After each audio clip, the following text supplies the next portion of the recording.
In this episode of Finnish machining, we are going to make a tap. Well, I know there is plenty of videos of making taps. I'm going to make a tap for potentiometer.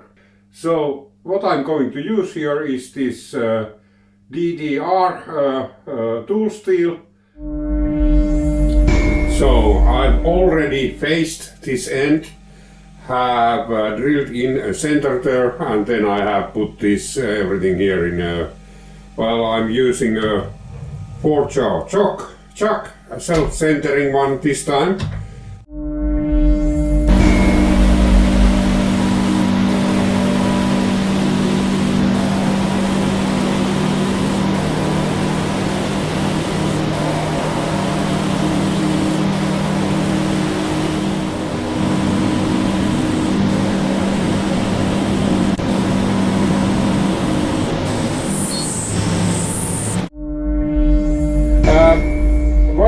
This side will become the shank of this tap.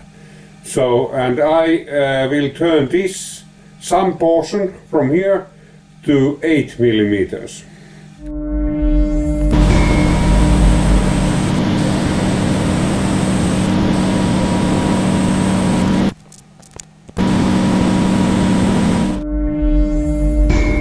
Now I will part this off. I already started a little bit tested the speeds.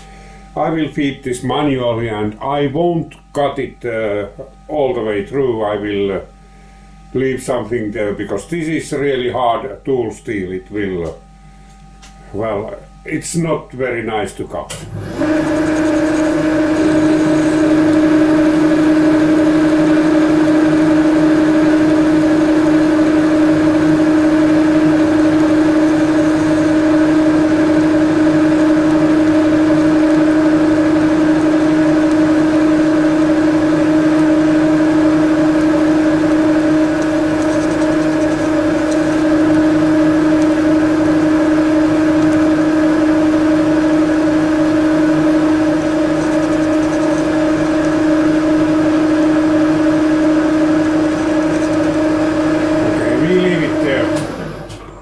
That's more than enough. I think I can bend it from here. Yeah.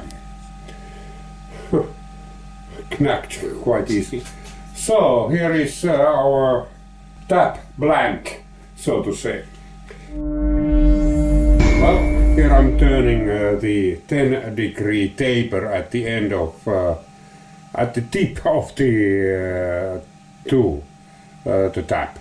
So I'm feeding this with compound and I still have like, about half a millimeter to go.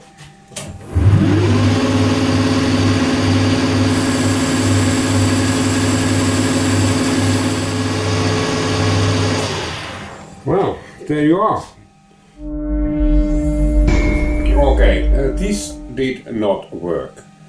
I made a few mistakes with this one. First of all, the taper is wrong. Yeah, and then I didn't cut these deep enough, so the cutting angle is it's negative, and with aluminium it's just does not work. And then furthermore, the diameter is too little. It should be actually 10 millimeters. And then I don't need this much of thread. All that I need is this much.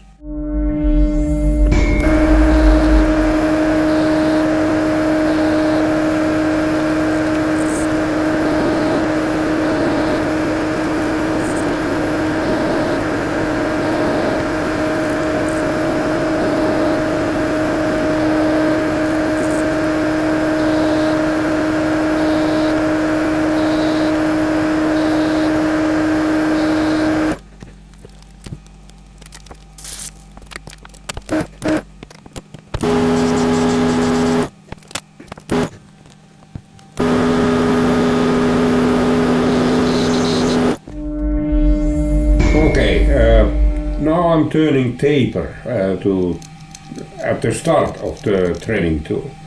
I already did the chamfer here on the backside with the threading tool itself, so that should be okay by now.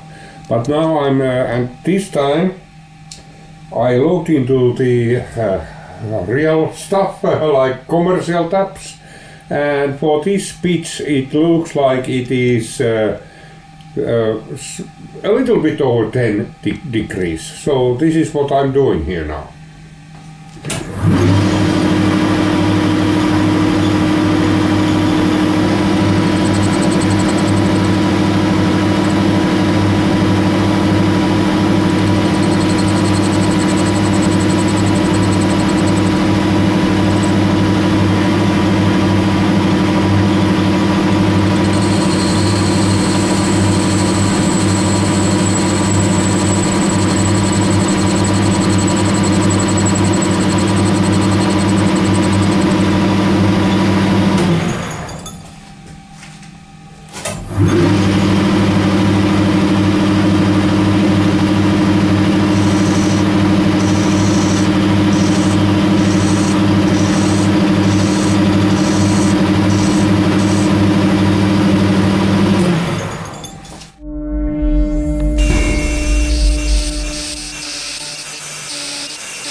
Okay, let's see now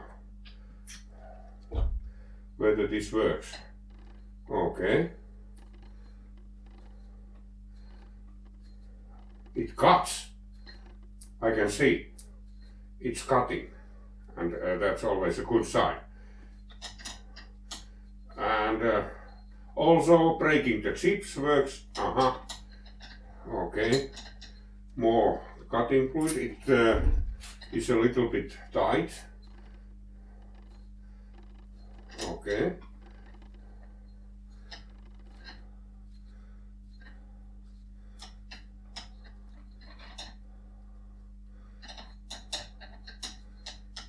Yeah.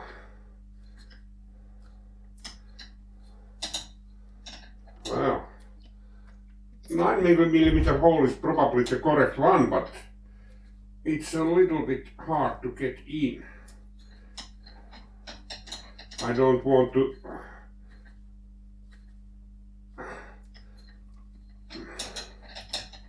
It's almost through. Let's see now. Yeah, now it.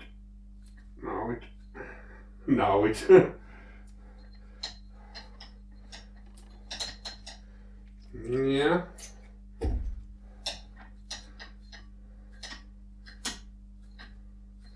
Now it is true. It's true. Oh man. This feels good, actually. Really good.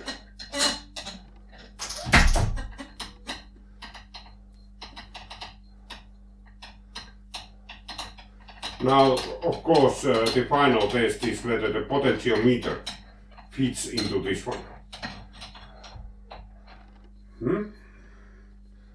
So, this is our patient. And that's the thread we are aiming. This should go, and it should go there quite easily.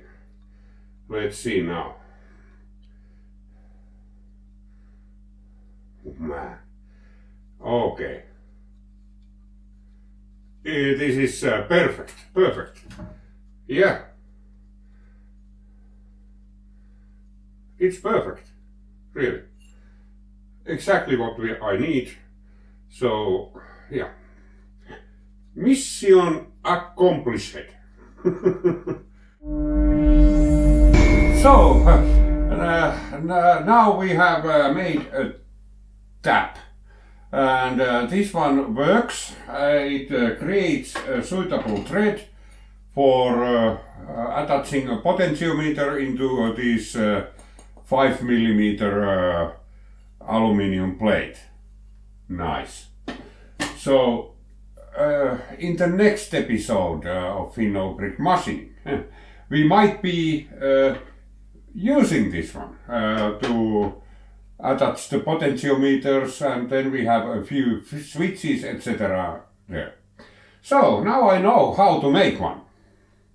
Well, I know one way how to make one. I'm pretty sure there are other ways to do this as well. Probably round-nosed end mill in a milling machine to create the flutes, etc. I used this method because my mill doesn't like high revolutions, and actually the Dremel was chattering all the time, and this could probably destroy the bearings in no time from that one. So I'm not very sure whether I will use this method again. Well, there is an alternative job I have to do, so I might. So in the next episode I might be dealing with this piece of forget iron. This is just a shaft for my neighbor. It has to be checked that it's totally 50 millimeters. Well, it is, but it's having high spots in it. So I will put this into lathe, etc. But that will be in the next episode of Finnish machining. We might be dealing with that one. So till then, bye!